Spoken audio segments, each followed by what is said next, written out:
Assalamualaikum warahmatullahi wabarakatuh. Salam sejahtera untuk kita semua. Semoga Tuhan Yang Maha Esa selalu melindungi kita dan memberkahi kesehatan kepada kita semua, serta semangat untuk terus belajar. Pada pertemuan kali ini, bahasan dalam mata kuliah manajemen keuangan, yaitu kita akan membahas manajemen piutang.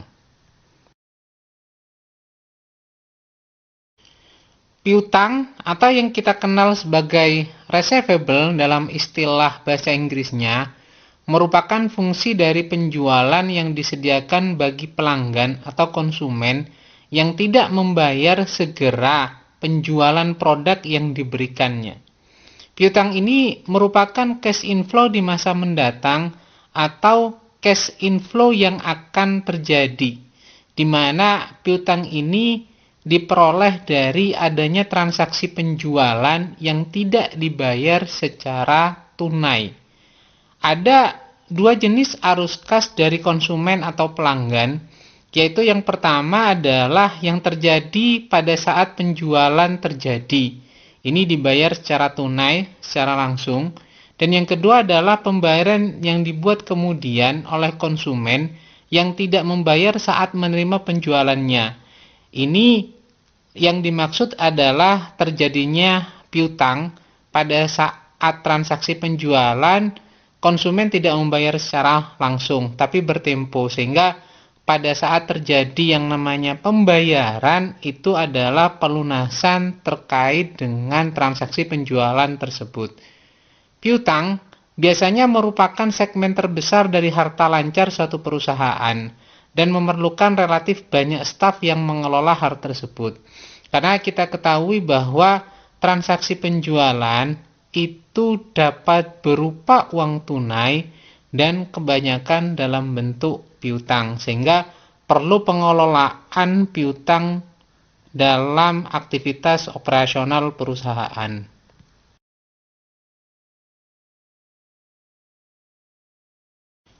Manajemen piutang ini memiliki 3 tujuan utama, yaitu yang pertama adalah semua tagihan terbayar dalam waktu sesingkat mungkin, sehingga tagihan yang timbul dari transaksi penjualan berupa piutang ini dapat terbayar dalam jangka waktu atau tempo yang sesingkat-singkatnya.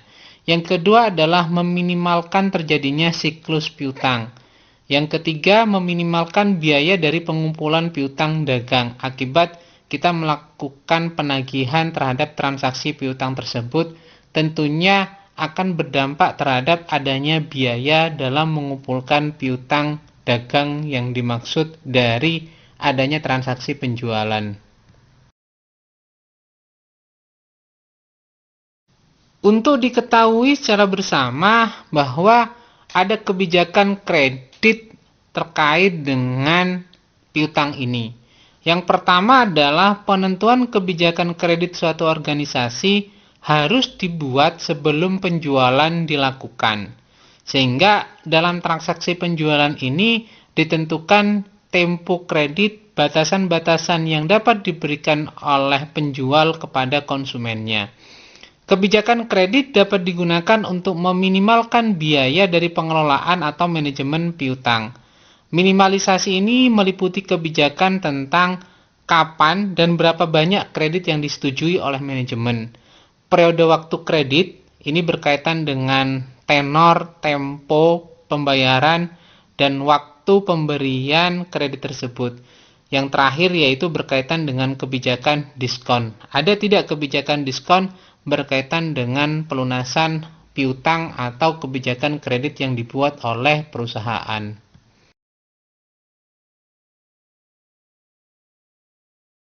Selanjutnya yaitu dalam banyak organisasi ekonomi terdapat suatu hubungan antara kebijakan kredit dengan jumlah pendapatan, di mana diketahui bahwa semakin banyak tersedia kredit, maka akan berdampak semakin banyaknya pendapatan yang dihasilkan. Ini berkorelasi antara banyaknya piutang atau banyaknya kredit dengan pendapatan yang dihasilkan oleh perusahaan.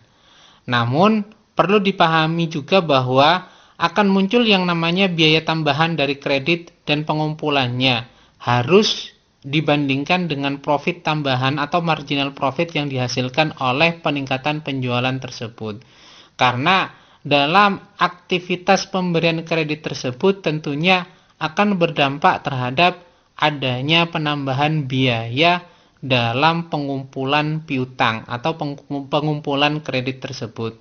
Sehingga marginal cost harus sama dengan marginal profit, di mana marginal profit ini merupakan profit tambahan akan adanya kredit yang dimaksud, seperti misalnya penambahan bunga kredit, sehingga bunga kredit tersebut itu dapat menutupi terhadap biaya tambahan yang muncul akibat adanya kredit yang diberikan oleh perusahaan. Untuk memahami munculnya piutang, maka kita dapat melihat pada alur cash flow ini, di mana cash atau setara cash itu diperoleh dari adanya penjualan. Nah, penjualan tersebut itu dapat berbentuk tunai sehingga dapat menjadi cash inflow terlebih dahulu. Namun, atas transaksi penjualan tersebut itu dapat berupa kredit, sehingga ketika terjadi yang namanya pelunasan kredit atau pelunasan piutang akan berdampak terhadap cash inflow dari suatu perusahaan. Nah, salah satu cash inflow itu adalah penjualan, sedangkan yang lainnya itu adalah adanya penjualan aset, terus pinjaman atau setoran modal yang diberikan oleh perusahaan. Nah, dana yang diperoleh dari sektor-sektor tersebut akan dipergunakan oleh perusahaan untuk melakukan pembelian material, proses produksi, sehingga berdampak terhadap yang namanya produk jadi. Nah, produk jadi inilah yang akan menjadi proses penjualan bagi perusahaan. Selain itu, cash out-nya itu dipergunakan juga untuk pembayaran hutang yang diperoleh dari adanya transaksi pembelian bahan material. Terus juga dipergunakan untuk pembayaran gaji, pembayaran biaya overhead, pembayaran administrasi dan biaya marketing, pembayaran aktivitas operasional lainnya, juga pembayaran bunga pinjaman, pembayaran dividen kepada perusahaan, pembelian investasi berupa aset tetap atau investasi yang lainnya.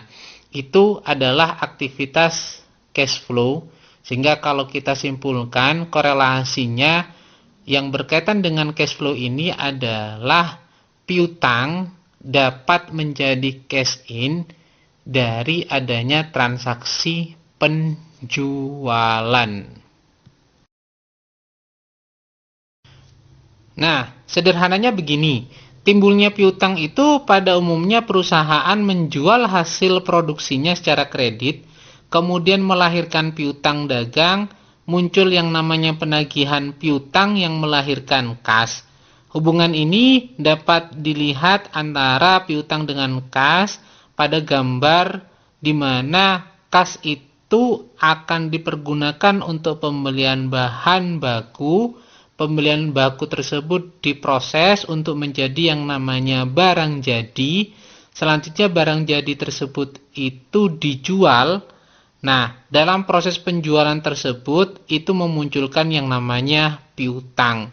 Piutang ini atas dasar penjualan yang tidak berbentuk tunai. Pada waktu tertentu, pada saat jatuh tempo, maka piutang tersebut itu harus dibayarkan atau dilunasi sehingga menjadi kas bagi perusahaan. Maka kas tersebut dipergunakan kembali untuk pembelian bahan baku, sehingga bahan baku tersebut diproses menjadi barang jadi, selanjutnya dijual, selanjutnya dari transaksi penjualan menjadi transaksi piutang dan menjadi kas kembali. Itulah proses terjadinya atau timbulnya piutang pada siklus operasional perusahaan. Besarnya investasi dalam piutang ditentukan oleh 4 hal. Yang pertama adalah volume penjualan kredit.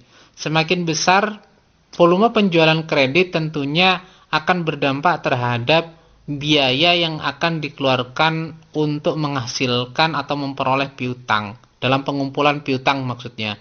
Yang kedua adalah syarat pembayaran kredit. Makin longgar atau makin lunak syarat kredit, maka makin besar piutang yang muncul.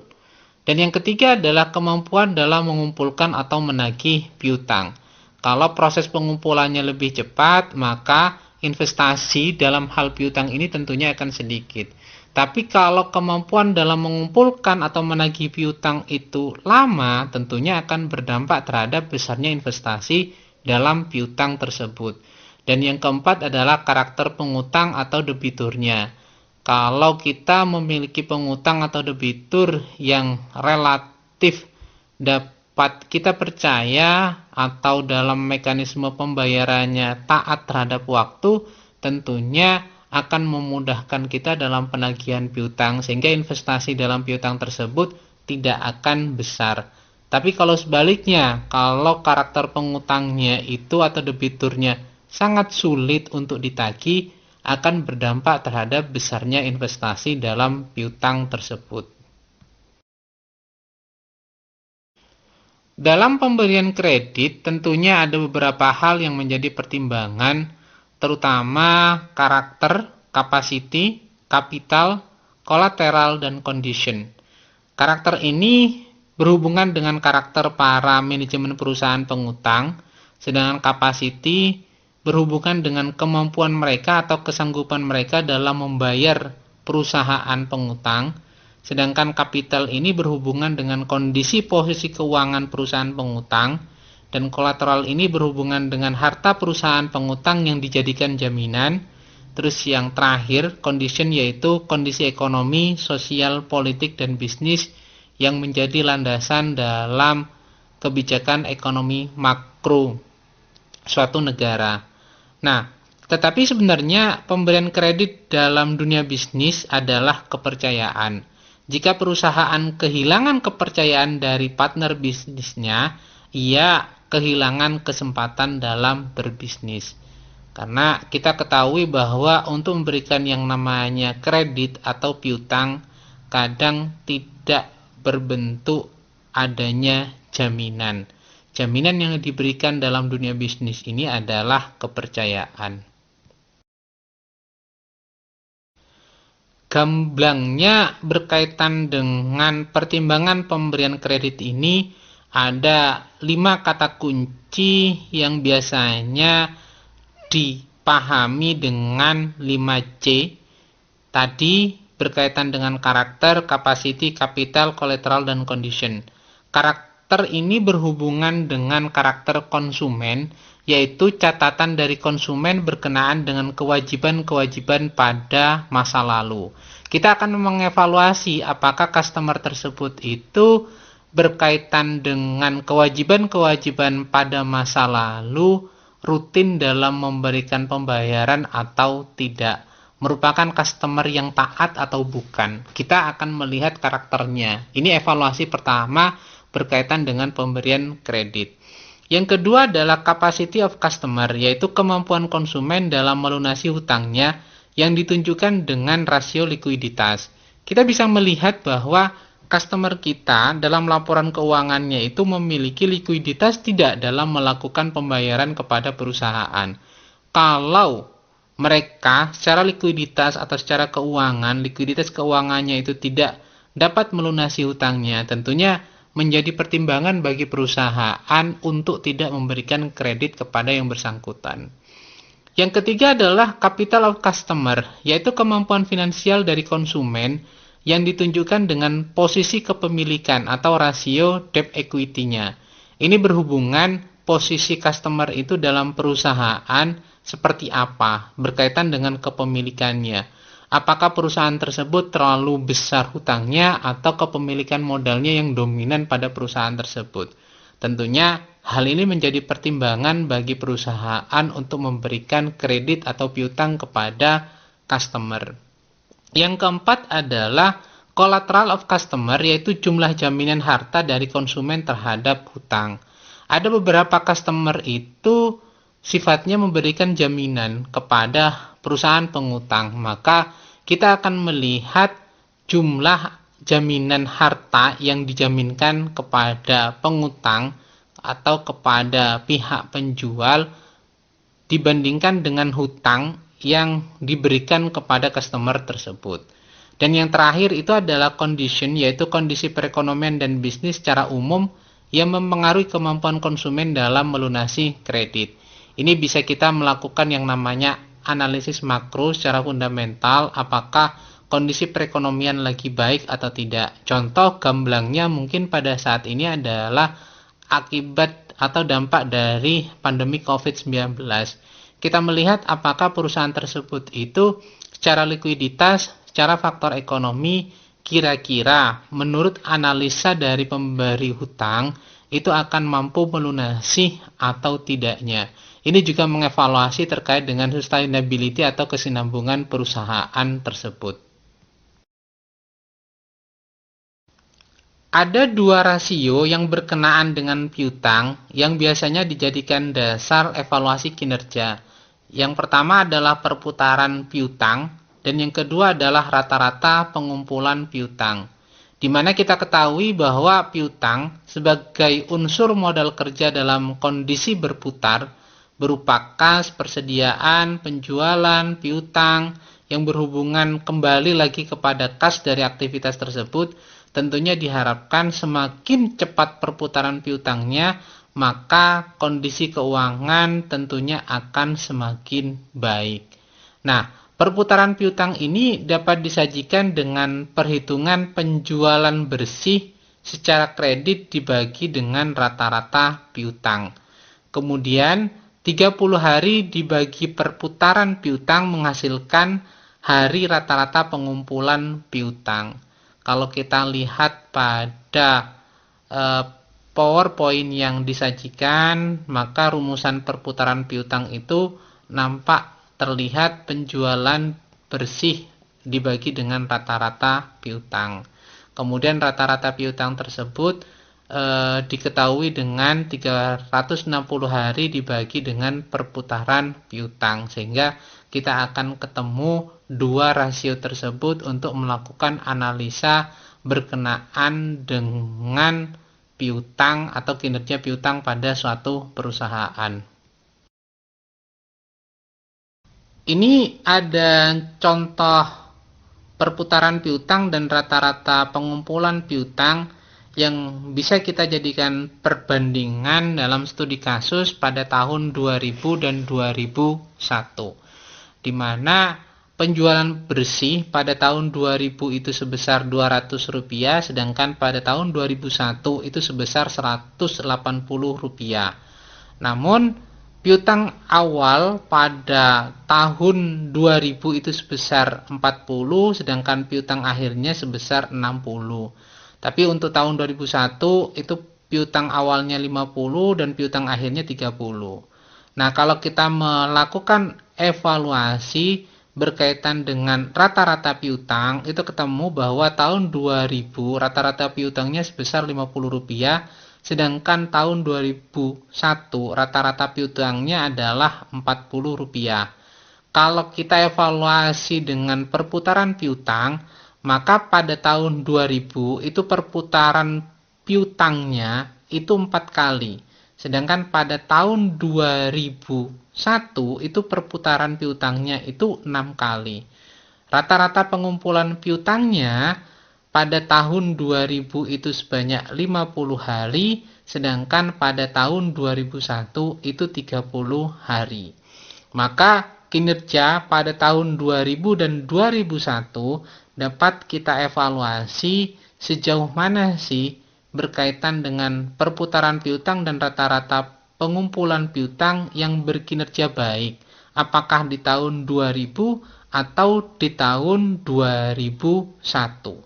Karena kita ketahui hasilnya adalah perputaran piutangnya untuk tahun 2000 itu 4 kali, artinya pada 1 bulan itu kita dapat menjadikan piutang menjadi kas sebanyak 4 kali. Sedangkan pada tahun 2001 itu kinerjanya adalah 6 kali. Sehingga dalam 1 bulan 6 kali piutang tersebut itu dapat menjadi yang namanya kas. Sehingga rata-ratanya itu lebih pendek menjadi 30 hari. Nah, melihat dua perbandingan ini, maka kita ketahui bahwa perputaran piutang dan rata-rata pengumpulan piutang itu lebih baik pada tahun 2001, walaupun penjualan bersihnya itu lebih baik atau lebih besar pada tahun 2000. Untuk kita ketahui bahwa atas terjadinya piutang tersebut itu memunculkan yang namanya biaya. Yang pertama adalah biaya penghapusan piutang. Ini berkaitan bila mana piutang tersebut itu tidak bisa ditagih, sehingga harus dilakukan yang namanya penghapusan piutang. Biaya yang kedua yaitu yang muncul adalah biaya pengumpulan piutang. Karena pada saat kita melakukan penagihan tentunya akan menimbulkan adanya biaya, misalnya katakanlah kita menagih, ada biaya transportnya, atau biaya administrasi yang lainnya yang berkaitan dengan penagihan piutang tersebut. Dan yang ketiga muncul yang namanya biaya administrasi, ini berhubungan dengan kebijakan di perusahaan mengenai administrasi yang muncul dari piutang. Dan yang keempat itu adalah biaya sumber daya atau modal, misalnya katakanlah pada saat kita melakukan penagihan tersebut tentunya ada cost SDM yang harus kita keluarkan untuk menghasilkan atau mengumpulkan piutang bagi perusahaan. Mengenai kebijakan kredit dan penagihan, ada 4 hal yang perlu diperhatikan.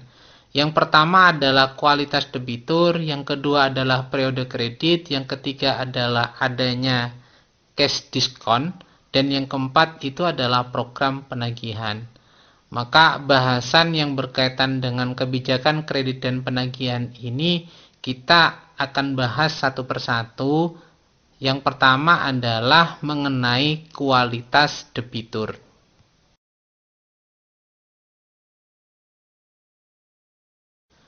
Debitur dalam memberikan kredit itu harus membuat suatu standarisasi terlebih dahulu. Karena akan muncul yang namanya implikasi cost dari aktivitas melonggarkan sebuah standar kredit. Hal ini tentunya berdampak terhadap departemen kredit yang membesar. Tadi kita udah bahas bahwa semakin besar kredit yang kita berikan tentunya membutuhkan SDM bagian penagihan, dan ini tentunya berdampak terhadap adanya cost SDM pada departemen kredit tersebut. Yang kedua adalah tambahan kerjaan klerikal, pekerjaan administratif, penagihan, dan hal-hal yang lainnya yang berkaitan dengan masalah administratif piutang. Dan yang ketiga adalah melayani tambahan akun, terutama dengan semakin banyaknya customer tentunya akan memunculkan yang namanya akun pada masing-masing customer tersebut. Muncul juga potensi bad loss yang membesar sehingga akan memunculkan yang namanya piutang tidak tertagih, dan ini akan menjadi beban bagi perusahaan. Yang selanjutnya itu adalah opportunity cost kesempatan, yang biaya yang mungkin muncul terkait dengan adanya suatu pelonggaran standar kredit yang dilakukan oleh suatu perusahaan dalam memberikan kredit kepada customernya. Ada sebuah contoh kasus dalam hal melonggarkan standar kredit, di mana kita mengabaikan terkait dengan potensi adanya bad debt loss atau piutang yang tidak tertagih yang mungkin terjadi. Nah, kajiannya adalah dalam kasus ini penjualan kredit itu dilakukan penambahan sebesar 120 juta, di mana periode untuk pengumpulan piutang itu diperkirakan akan dapat terkumpul selama 3 bulan. Nah, Selain itu, juga ada cost opportunity yang mungkin muncul dari tiap rupiah penambahan piutang tersebut sebesar 20%. Kalau kita melonggarkan standar kredit dengan melakukan penambahan 120 juta tersebut, dan piutang tersebut itu baru menjadi cash pada 3 bulan berikutnya, dan ada kemungkinan biaya yang muncul dari adanya piutang itu sebesar 20%, apakah kita akan tetap melakukan pelonggaran terhadap standar kredit? Itu salah satu kasus yang harus kita bedah dalam pertemuan kali ini. Kalau kita melihat bahwa penambahan kredit tersebut sebesar 120 juta dan baru dapat menjadi kas pada 3 bulan berikutnya, dan adanya kos yang mungkin muncul sebesar 20%, tentunya akan berdampak pada kondisi likuiditas keuangan perusahaan yang kurang baik. Apalagi ada kemungkinan bahwa piutang tersebut itu tidak akan tertagih. Sehingga dalam hal ini standar kredit itu baiknya tidak dilonggarkan oleh perusahaan. Kesimpulan yang bisa kita ambil berkenaan dengan kapan standar kredit itu dapat dilonggarkan, maka manajer keuangan itu bisa melonggarkan standar kredit selama profit dari perubahan kebijakan melebihi biaya tambahan yang muncul dari tambahan piutang. Tapi kalau sebaliknya, maka lebih baik standar kredit tersebut itu tidak dilonggarkan oleh perusahaan. Kebijakan kredit dan penagihan yang kedua yaitu berkaitan dengan periode kredit. Berkenaan dengan periode kredit, ini kita dapat menentukan jangka waktu kredit yang diberikan oleh perusahaan serta diskon yang mungkin diberikan bila mana customer melakukan pembayaran di awal. Contoh misalnya kita memberikan kredit termnya adalah 2/10 N/30. Maka dari istilah tersebut, customer akan diberikan diskon pembayaran sebesar 2% bila pembayaran dilakukan dalam tenggang waktu 10 hari. Sedangkan jangka waktu pembayaran atau kredit termnya itu tetap dibatasi dalam waktu selama 30 hari harus dilakukan yang namanya pembayaran secara keseluruhan. Maka kita dapat memperhitungkan kira-kira berapa kos yang harus kita keluarkan untuk menarik perputaran piutang lebih cepat. Kebijakan kredit dan penagihan yang ketiga yaitu berkenaan dengan cash diskon. Ini tentunya berkorelasi dengan periode kredit sebagaimana yang telah saya sampaikan dalam kebijakan kredit dan penagihan sebelumnya.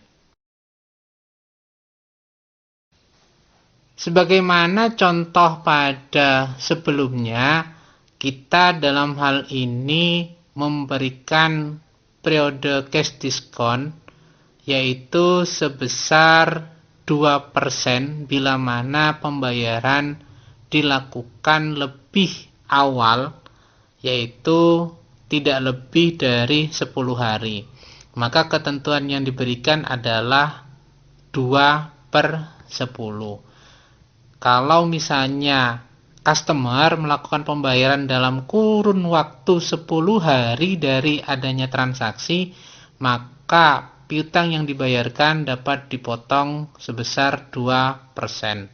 Tapi kalau misalnya melebihi dari ketentuan 10 hari, maka piutang tersebut tetap dibayarkan utuh, tidak ada potongan diskon sama sekali.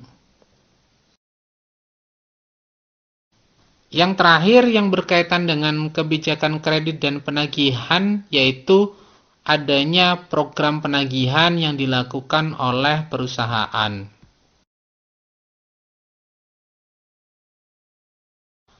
Ada beberapa hal yang perlu diperhatikan dalam kebijakan pengumpulan atau penagihan piutang ini.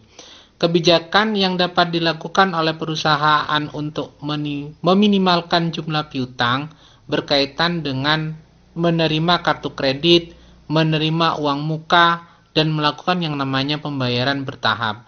Tiga hal tersebut itu dapat dibuat kebijakan kalau misalnya perusahaan akan memberikan yang namanya kredit pada seorang customer, maka customer tersebut dapat diminta untuk mengurus kartu kredit terlebih dahulu atau membayar sejumlah uang muka yang telah ditetapkan oleh perusahaan serta membuat mekanisme pembayaran secara bertahap atau sejenis dengan angsuran.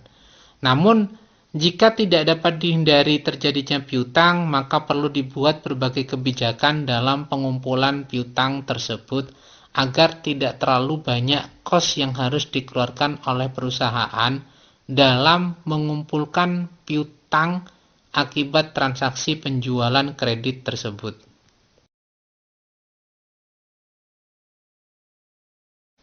Dalam proses pengumpulan atau penagihan piutang terdapat beberapa alternatif yang dapat dipertimbangkan, yaitu kita dapat menyewa petugas dalam pengumpulan tambahan. Biasanya ini terjadi pada perusahaan yang merekrut debt collector dan semacamnya ketika piutang perusahaan tersebut itu dimungkinkan akan sulit ditagih.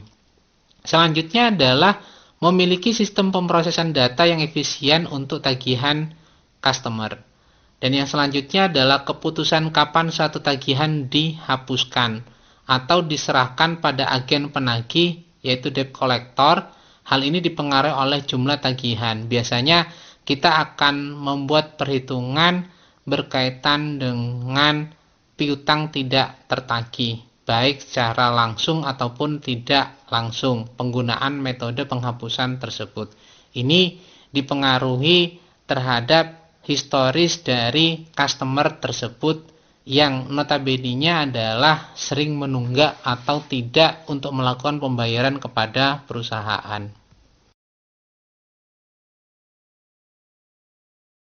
Ada hal yang berkaitan dengan korelasi manajemen piutang dalam manajemen modal kerja yang harus dipahami.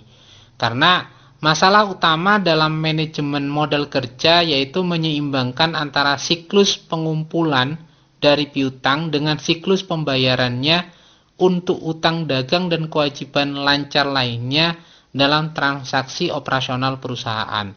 Contoh misalnya, siklus piutang sebesar 61 hari atau selama 61 hari, yaitu waktu sejak terjadinya piutang atau uang yang diterima oleh perusahaan. Sedangkan siklus hutang itu selama 50 hari, yaitu sejak waktu membeli atau memesan barang sampai dengan proses pembayarannya. Nah, antara waktu 61 hari pada siklus piutang dan 52 hari pada siklus hutang itu ada selisih waktu sebanyak 9 hari yang harus dilakukan penyeimbangan oleh pihak perusahaan.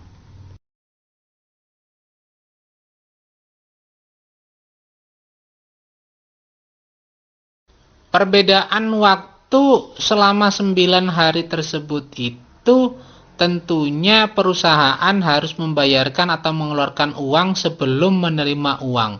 Sehingga konsekuensi yang akan diterima oleh perusahaan yaitu harus mengambil cadangan keuangan atau likuiditas keuangan yang ada terlebih dahulu untuk membayar terhadap kewajiban yang timbul dalam aktivitas perusahaan tersebut.